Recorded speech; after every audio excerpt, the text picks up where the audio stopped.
The Busy Beaver. It is written and illustrated by Nicholas Oldland. There was once a beaver who was so busy that he didn't always think things through. This beaver's carelessness was becoming a problem. His dams leaked and he always made a mess of the forest. He left trees half chewed, and worse, he felled more than he needed. Perhaps worst of all, the beaver went about his work with so little thought that a tree landed right on top of a bear. And once he even chewed a moose's leg thinking it was a tree. The beaver was just that careless. It was only a matter of time before something went terribly wrong.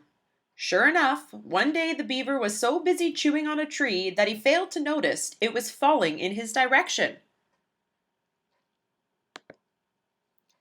The beaver woke up in the hospital with a bent tail, 2 broken limbs, 3 cracked ribs, 4 big bruises, 5 sprained fingers, 6 twisted toes, 7 little cuts, 8 stinging scratches, 9 sore muscles, and 10 nasty slivers.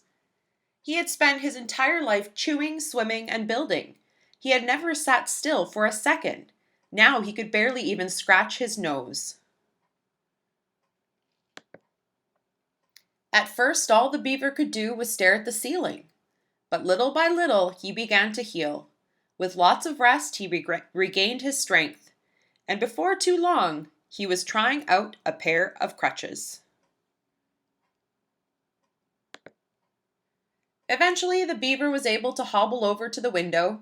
This was the first time he noticed his leaky dam, the mess of trees he had left half chewed, his friends' bandages, and a family of homeless birds.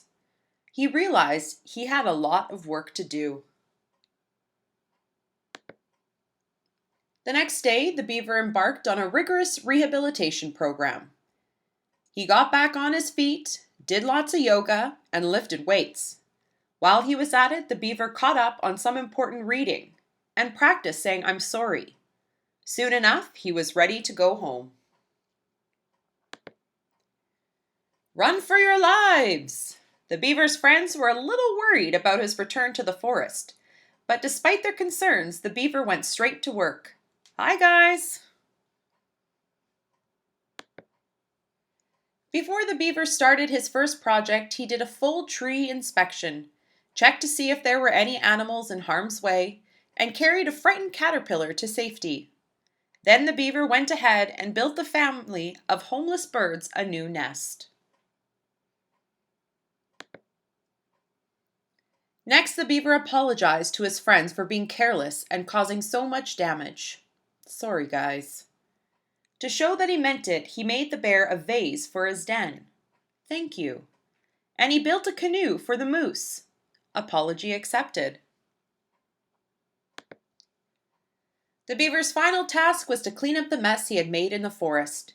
He hauled off the trees he had left half chewed, used the broken branches to fix his leaky dam, and planted saplings to replace the trees he had felled.